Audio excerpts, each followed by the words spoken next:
అదే RTV app వార్తల్ని క్షణాల్లో చదివే అవకాశం ఉంటుంది. ఒక న్యూస్ పేపర్, ఒక టెలివిజన్ ఛానల్ మీ చేతుల్లో ఎప్పుడూ ఉంటాయి. ఇవాళ చీకటిలో ఉంటున్న దేశాన్ని వెలుతురు వైపు తీసుకెళ్తూ ఒక అవినీతిలో కూరుకుపోయిన దేశాన్ని ఒక పారదర్శకమైన పరిస్థితుల్లోకి తీసుకొచ్చు నరేంద్ర మోడీ గారు చేసిన ఈ 11 సంవత్సరాల ఈ సేవా సుపరిపాలన అనేది ఖచ్చితంగా చరిత్రలో నిలిచిపోతుంది. ఉదాహరణకు వందే భారత్ రైలు, ఒక రైలు అనుకున్నారు, ఇవాళ చూస్తే 136 రైళ్లు వచ్చేసే వందే భారత్.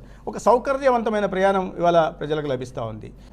కాశ్మీర్లో చినాబ్ వంతెనని అద్భుతమైన ఇంజనీరింగ్ వ్యవస్థను కూడా ఏర్పాటు చేసి ఇవాళ ఏదో దేశాల్లో మాత్రమే గొప్పగా చూసేవాళ్ళం, ఇవాళ మన దేశంలో జరుగుతున్నాయి. ఒక బోల్డ్ డెసిషన్స్ తీసుకునే నాయకత్వం మనం నరేంద్ర మోడీ గారిలో చూస్తున్నాం. ఇటు గతంలో యూరి సందర్భంలో కానీ లేదా పుల్వామా సందర్భంలో కానీ ఆయన ఈ ప్రపంచం ముందు తన నాయకత్వ లక్షణాలని ఆవిష్కరించారు.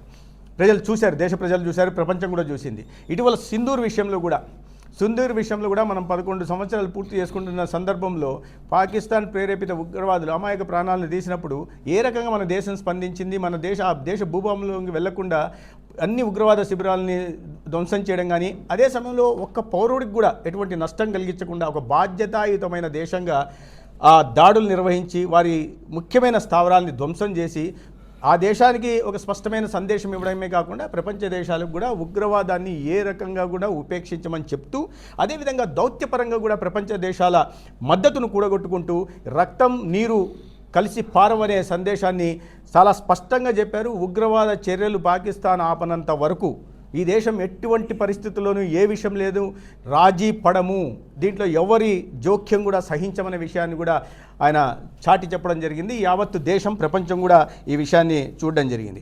అదేవిధంగా అది ఆపరేషన్ సింధూర్ అనేది మనం కేవలం అది ఒక మిలిటరీ మిషన్గా చూడకూడదు.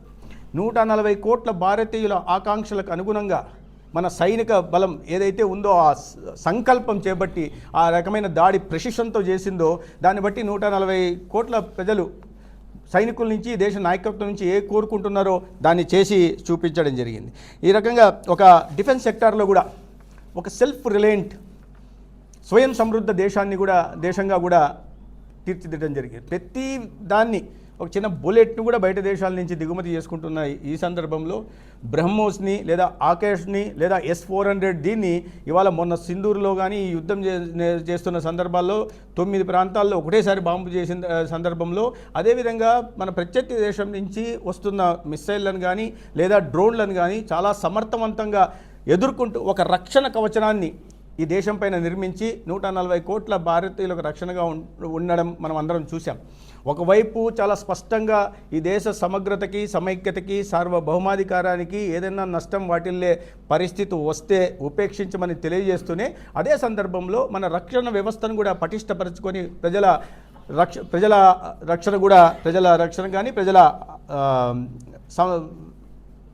ఆస్తుల రక్షణకు కూడా, దేశ ఆస్తుల రక్షణకు కూడా మోడీ గారు చేసిన ప్రయత్నాలు మనం అందరికీ మనకు కనిపించాయి. మన రాష్ట్రంలో పోలవరంని 100కు 100% నిధులు పెట్టాలి. ఇప్పటికే 15,400 కోట్లు ఇవ్వడం జరిగింది. అదనంగా మొన్న 12,300 కోట్లు ఇచ్చారు. వెరసి 28,000 కోట్లు పోలవరం నిర్మాణానికి. పోలవరం నిర్మాణం జీవనాడి, అది పూర్తి చేయాలా, నిర్మాణానికి ఇవ్వడం. అమరావతి మీద ప్రత్యేక దృష్టి పెట్టి అమరావతిలో 2,500 కోట్లు మొదట్లో ఇవ్వడం, అమరావతి చుట్టూ అనేక 65,000 కోట్ల వివిధ అభివృద్ధి లేదా కేంద్ర ప్రభుత్వ సంస్థలను తీసుకురావడం. ఇది కాకుండా ఇటీవల 15,000 కోట్లు ఇవ్వడం, తర్వాత 15,000 కోట్లు గ్రాంట్ రూపంలో, అంటే కేంద్రం భరించేలాగా వరల్డ్ బ్యాంక్ నుంచి, ఏడీబీ నుంచి వచ్చిన రుణాన్ని కేంద్రం తిరిగి చెల్లించేలాగా గ్రాంట్ రూపంలో రాష్ట్రానికి ఇవ్వడం, 11,000 చిల్లర కోట్లు హడ్కో కింద రుణం ఇవ్వడం. అంటే రాష్ట్రానికి ఒక అద్భుతమైన ఒక కేంద్రం, రాజధాని కూడా ఉండాలని చూడడం చేసే విధంగా చేశారు. అమరావతి చుట్టూ కూడా ఇవాళ పారిశ్రామిక వాడలు చూసినా, మీరు కేంద్ర ప్రభుత్వ విద్యా సంస్థలు చూసినా లేదా నోడ్లు చూసినా, ఇవాళ ఒకే రోజు ఫిబ్రవరి నెలలో నరేంద్ర మోడీ గారు ఈ రాష్ట్రానికి వచ్చి 2,10,000 కోట్లతో గ్రీన్ హైడ్రోజన్ పేరుతో 1,85,000 ఒక ఎన్టీపీసీ నుంచే పెట్టుబడులు పెట్టి 2,10,000 కోట్లు బల్క్ డ్రగ్ పార్క్ కానీ లేదా రైల్వే జోన్ విషయంలో కానీ పెట్టుబడులు కానీ ఒక రోజులోనే 2,10,000 కోట్లు పెట్టుబడులు అంటే మనం అర్థం చేసుకోవచ్చు. అవి పూర్తయిన తర్వాత ఎటువంటి అభివృద్ధి మన కళ్ళ ముందు కనిపిస్తుంది, ఏ రకంగా మన రాష్ట్రంలోని చదువుకున్న యువతకి అవకాశాలు లభిస్తాయి. అదేవిధంగా మనని సోలార్ హబ్గా కూడా మన రాష్ట్రాన్ని చేయడం జరిగింది. ప్రధానంగా మన రాయలసీమ ప్రాంతంలో సోలార్ హబ్గా చేసి వాళ్ళ సోలార్ రాష్ట్రంలో ఉత్పత్తి అవుతున్న సోలార్ అంతా మన రాయలసీమ ప్రాంతం నుంచి అవుతుంది. మన రాష్ట్రంలో ఈ హైడల్ ప్రాజెక్ట్స్ నుంచి అవుతున్న పంప్డ్ స్టోరేజ్ హైడల్ ప్రాజెక్ట్స్ కూడా ఇక్కడ మన రాయలసీమ ప్రాంతమే కేంద్రంగా ఉంటుంది. రాష్ట్ర ప్రభుత్వం కూడా ఈ అభివృద్ధి వికేంద్రీకరణకు పాల్పడుతూ విశాఖపట్నం అటువైపు ఉత్తరాంధ్ర ప్రాంతాలని అభివృద్ధి చేస్తూ ఇటువైపు రాయలసీమను కూడా అభివృద్ధి చేస్తూ రెండో వైపు ఈ ఓర్వకల్లు రోడ్లో కానీ లేదా కొప్పర్తి రోడ్లో కానీ పరిశ్రమలు తీసుకొస్తూ మూడో వైపు రాజధాని అమరావతి ప్రాంతంలో సెంటర్లో ఉంది, భౌగోళికంగా సెంటర్లో ఉంది కాబట్టి అభివృద్ధి చేస్తాం. వీటి అన్నిటికి కూడా కేంద్ర ప్రభుత్వం నుంచి సహకారం అందుతూ ఉంది.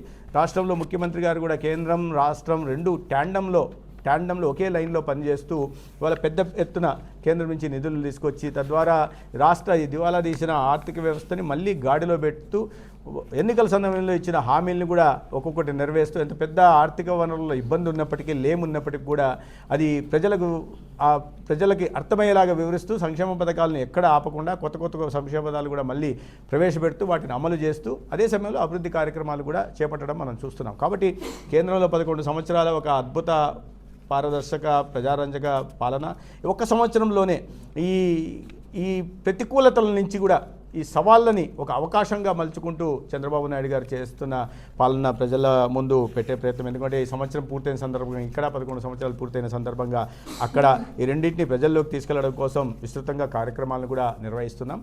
పార్టీ పరంగా కూడా వీటికి సంబంధించి మేధావుల సదస్సులు నిర్వహించడం కానీ, ఉదాహరణకి విశ్వకర్మ కింద అనేక మందికి లబ్ధి జరుగుతుంది, వారితో సమావేశాలు నిర్వహించడం, ముద్రా లోన లేదా పిఎంజీజీపీ కింద లేకపోతే ఈ రకంగా అనేక రకాలైన కార్యక్రమాలు ఉన్నాయి. వాటిని ప్రజల్లోకి తీసుకెళ్లడం కోసం మీరు మాకు ఆశీర్వదించారు, ఈ రకంగా మేము రుణం తీర్చుకుంటున్నాం అనే విషయాన్ని ప్రజలకు చెప్పడం కోసం భారతీయ జనతా పార్టీ కార్యకర్తలు రాబోయే కొన్ని రోజుల పాటు వీటి మీద అనేక కార్యక్రమాలు విస్తృతంగా 11 సంవత్సరాలు జరిగిన అభివృద్ధిని ప్రజల్లోకి తీసుకెళ్లే ప్రయత్నం చేస్తున్నారు.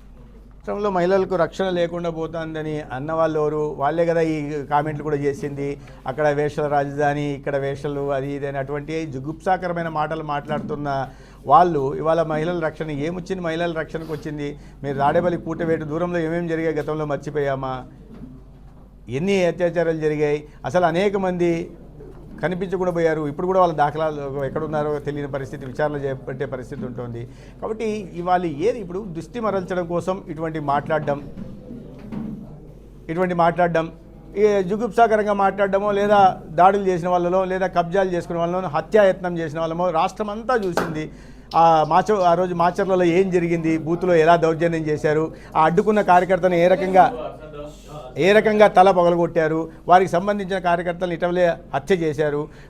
ఇవాళ వచ్చేసి రెడ్ బుక్ పాలన జరుగుతుండే. రెడ్ బుక్ పాలన అంటే ఇవాళ మీడియాతో సహా ఎవరు కూడా 5 సంవత్సరాలు బయటకు రాలేని పరిస్థితి ఉంది, ఎవరు ఉద్యమాలు చేయలేని పరిస్థితి ఉంది. ఏ రకంగా అణచివేశారో రాష్ట్రం మొత్తం చూస్తుంది. ఇవాళ అటువంటి ఒత్తిడిలో లేకుండా ఉద్యోగులు పనిచేస్తున్నారు, అనేక సంస్థలు పనిచేస్తున్నాయి, ఎవరికైనా సరే మాట్లాడే స్వేచ్ఛ ఉంటుంది. ఈ పరిస్థితుల్లో రెడ్ బుక్ రాజ్యాంగం అంటారు. దాన్ని మరి వాళ్ళు నడిపిన దాన్ని ఏమనాలా? వాళ్ళకి అనుకుని వాస్తవమే తప్పు చేసిన వాళ్ళని లోకేష్ గారు ఆయన బుక్లో రాసి పెట్టుకున్నారు, అరాచకాలు పాల్పడిన వాళ్ళని రాసి పెట్టుకున్నారు. ప్రజలు అందరూ కూడా అదే కోరుకుంటున్నారు, వాళ్ళని శిక్షించాలి, చట్టపరంగా శిక్షించాలని కోరుకుంటున్నారు. భౌతిక దాడులు ఏం పాల్పడట్లేదే, చట్టపరంగా వాళ్ళ కోర్టులు ఉన్నాయి, కోర్టుల నుంచి ఉపశమనం తెచ్చుకోవచ్చు. న్యాయస్థానాలు గతంలో 5 సంవత్సరాలు అదే రాజధాని రైతులైనా ఎవరైనా రాజధాని రైతుల మీద కర్కశంగా దాడులు చేసి బాలింతలను కడుపు మీద కొట్టి మెడ మీద కాలేసి తొక్కి వాళ్ళందరినీ అంత అవమానపరిచిన వాళ్ళు ఇవాళ వాళ్ళు మాట్లాడుతున్నారు ఏమని? మహిళల మీద దాడులు జరుగుతున్నాయి. ఏం మాట్లాడుతున్నారు? ఇవాళకు కూడా పోనీ తగ్గారా? ఇవాళకు కూడా ఇప్పుడు దాడులు చేసే పరిస్థితులు తిరగబడి కొట్టే పరిస్థితి ఉంది. ప్రజలు మహిళలు అయితే ఎక్కడైనా తిరిగి చీపుర్లు తిరిగేసే పరిస్థితి ఉంది. కాబట్టి ఆ పరిస్థితి రోడ్ల మీదకి రాలేరు కాబట్టి ఇళ్లలో కూర్చొని లేదా టీవీ డిబేట్లలో కూర్చొని మాట్లాడిస్తున్నారు. ఏమని? వాళ్ళు అటువంటి మన ఇంట్లో మహిళలు ఉన్నారు, మనకు అక్కా చెల్లెళ్ళు ఉన్నారు, మనకు బిడ్డలు ఉన్నారు. ఈ రకంగా మాట్లాడడం అనేది ఏ వైపు రాష్ట్రాన్ని తీసుకెళ్లాలనుకుంటున్నారో మనం అర్థం చేసుకోవాలి. అదే నేను జగన్మోహన్ రెడ్డి గారు మహిళల్ని ఈ మాట అన్నప్పుడు స్పందించుంటే నేను స్వాగతించేవాడిని. జగన్మోహన్ రెడ్డి గారిని ఒక స్టేట్స్మెన్ లాగా చూసేవాడిని. మహిళల్ని అటువంటి వారే తప్పు అయిపోయింది, నా ఛానల్లో నాకు ఆ ఛానల్ నడుపుతున్న నా ధర్మపత్నికి సంబంధం లేదు, తప్పు అయిపోయింది, అలాంటి జరిగిండకూడదు, ఎవరు మాట్లాడినా అది తప్పు, ఏ మహిళను కూడా మనం వేశ్యతో పూల్చకూడదు, వేష అనకూడదు, అది తప్పు అనేది చెప్పిండాల్సింది. వేషలు కూడా వారు ఏదో జీవనాధారం కోసం ఏదో చేసుకుంటే అదే దాన్ని ఆ రకంగా చేయడం అనేది వాళ్ళనే అవమానించడం వీళ్ళనే అవమానించడం. అప్పుడు ఖండించకుండా ఆ తప్పు చేసిన వాళ్ళని అరెస్ట్ చేస్తే అది ప్రజాభిష్టం మేరకు ఎటువంటి ఉద్యమాలు జరుగుతున్నాయి మీరు చూస్తున్నారు. రాష్ట్ర వ్యాప్తంగా మహిళలు ఎలా రగిలిపోతున్నారో మనం చూస్తున్నాం. బయట రాష్ట్రాల్లో కూడా అడుగుతున్నారు, ఏంటి అటువంటి మాటలు మాట్లాడుతున్నారు, మీ ప్రభుత్వం ఊరికి ఎలా ఉందని. కేసులు పెట్టారు, కడుపు మండిన వాళ్ళు కేసులు పెట్టారు. కేసు పెడితే అరెస్ట్ చేస్తే దాన్ని ఖండించారు. ఒకవైపు ఉమెన్స్ కమిషన్ మాట్లాడుతోంది. ఇది ఈ రకంగా మాట్లాడంత సభ్య సమాజంలో ఇటువంటి మాటలు జుగుప్సాకరమైన మాటలకి స్థానం లేదు. ఆ మాట్లాడుతున్న వాళ్ళు చేస్తున్న వాళ్ళు ఎవరైనా సరే వాళ్ళు శిక్ష అనుభవించక తప్పదు. అదేదో ఘనకార్యం చేసినట్టు, స్వాతంత్ర సమర యోధుడైనట్టు, సమాజ సేవలో ఏదో పద్మశ్రీ అవార్డు పొందినట్టు వాళ్ళని ఈయన ఖండించడం ఏందో మాకు అర్థం కావట్లే. ఈయన ప్రజల్లోకి ఎప్పుడు వెళ్తున్నారు? మీరు ఏ సందర్భాలు చూడండి. జగన్మోహన్ రెడ్డి గారు ప్రజల్లోకి ఎప్పుడు వెళ్తున్నారో చూడండి. ఎప్పుడు వెళ్ళారు? నెల్లూరు జైలుకి వెళ్ళారు. ఎప్పుడు వెళ్ళారు? విజయవాడ జైలుకి వెళ్ళారు. ఎక్కడికి వెళ్ళారు? మళ్ళీ మొన్న మధ్య జైలుకి వెళ్ళారు. ఇక్కడ ఒక దీనికి వచ్చారు. అంటే జైళ్ళకి వెళ్ళి పరామర్శించడం, జైల్లో వెళ్ళిన వాళ్ళని అరెస్ట్ చేస్తే ఖండించడం, అయిపోయి మళ్ళీ వెంటనే తాడేపల్లికి వెళ్ళిపోవడం. 3 చర్యలు ఆయన. తాడేపల్లి వదిలేశారు. తాడేపల్లి వదిలేసి బెంగళూరుకి వెళ్ళిపోవడం. ఈ 3 చేస్తున్నారు ఆయన.